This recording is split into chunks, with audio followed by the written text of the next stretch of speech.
Shawn, so when you're thinking about these things and, the major on the majors and the tough times are upon us, and one of the things I love about both of you guys is that you both did some, spent time doing research and studying these things. What came out of the things that that you've looked at through the years?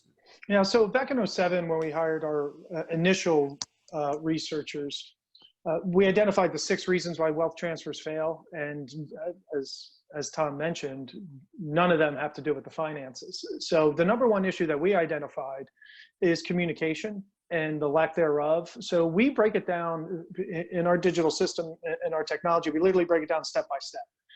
We start with what is meaningful communication. Define what that means. Well, it's open, it's honest, it's respectful, you're listening, right? So let's establish the ground rules of what meaningful communication is. And then we take the family through a number of our exercises in our technology to identify their social styles, identify how they prefer to communicate, how the others in their family prefer to communicate, and identify those styles, and then learn what the positives and negatives of each style is and how you can adapt your communication to reduce conflict, increase the level of meaningful communication. So number one would be communication. That's majoring in the majors. That is the lifeblood of a successful wealth transfer, and the hundreds of families that we've consulted. That is where we start. And also my clients will get tired of me here saying that communication is a process, not an event, something that you need to continually work on. So every single family meeting that we do, and in between in our exercises, we're always focusing on communication. But some of the other things are shared vision. A lot of our research indicated the next generation felt dictated to. They wanted to have a voice in what the vision of the family was.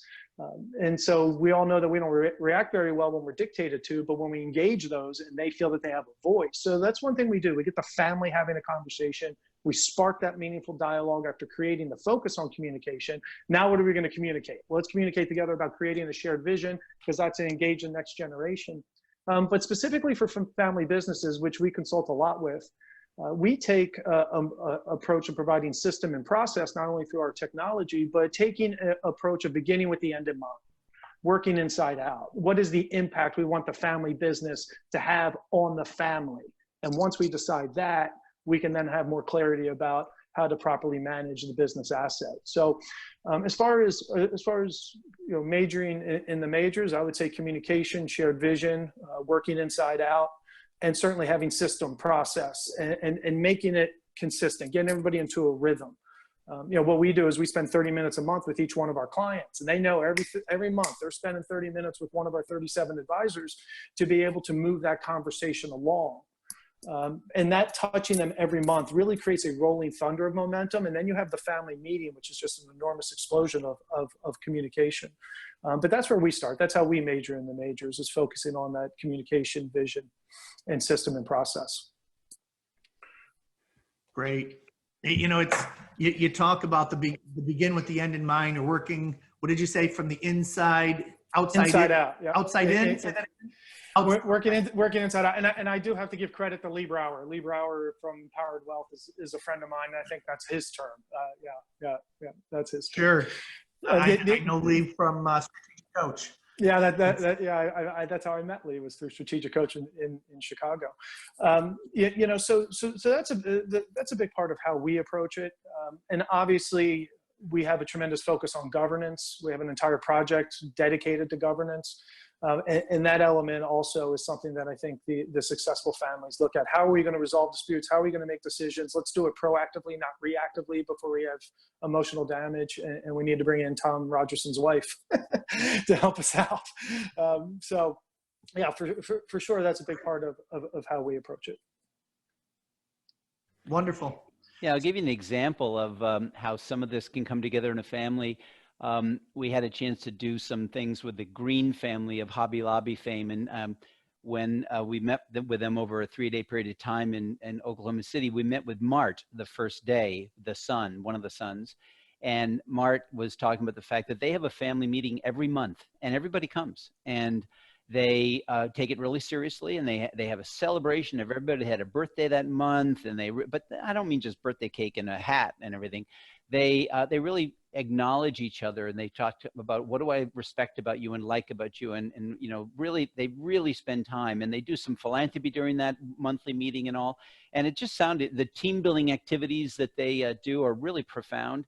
And so the next day I was talking to David Green, and David said, you know, we've only had 3 family meetings in the history of our family business.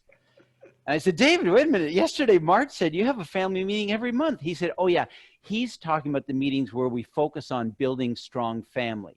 I'm talking about the meetings where we talked about money in the business. They only talked about money in the business 3 times.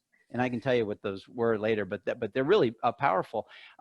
But he said the 3 meetings where we focused on the business and the money and what we had to do, transformative things we had to do in the business, those went well because of the monthly meetings. The 3rd day, I had a chance to meet with one of the granddaughters and her new husband. She'd been married a little bit more than 6 months. And her new husband was saying, this family's incredible. I can't believe how connected I already feel. Months before I got married, they were inviting me to their family meeting, and they know me well. I know them well. I feel really connected. And then he said something that I think is one of the best lines I've ever heard. He said, in those meetings, we build the bridge of trust and grace so we can drive the truck of truth over it. And that to me is really talk about a foundational issue. Communication is really important, but the biggest reason that families say they fail is due to lack of trust around group decision-making. And so how do you build trust? And they do it very intentionally on a monthly meeting basis. And that it's those kinds of activities we're trying to bring in. How do you build trust? Because the natural tendency is for people to triangulate. If I've got a problem with my brother, rather than go to my brother, I'd go to my wife and talk to her about what she thinks. Now I get support. Now I've got a union. Before I had a belief, now I'm right because she agrees. And so I've just caused a problem with my wife's relationship with my brother, and she doesn't even talk to him about these things.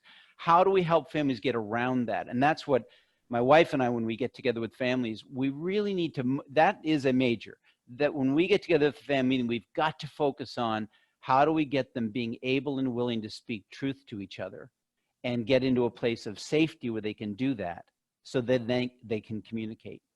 Yeah, and that makes so much sense. And when you think about, you know, the 3 circle model that was, you know, that came up years ago, you know, the family, the business, and ownership. Right. And it gets so complicated. And the reason why it gets so complicated is that communication and trust. When we just have the business and I can go home and I don't have to worry about those people that I work with. And, you know, we can, you know, the really great businesses, they get really good at communication, right? And we know that from studies over and over again. But within the family, we have those dynamics that go back to the time when, remember when, you know, you stole my Barbie doll and smashed it up, and, you know, all of the things that have happened for years that make it so much more difficult to kind of, you know, peel back the onion and get to the truth. As you said, you know, I love that analogy of we need to build, what did it say that again? Build the bridge of grace and trust so we can drive the truck of truth over it. And I just love that. That is and I've got so many families focusing on doing exactly that same thing.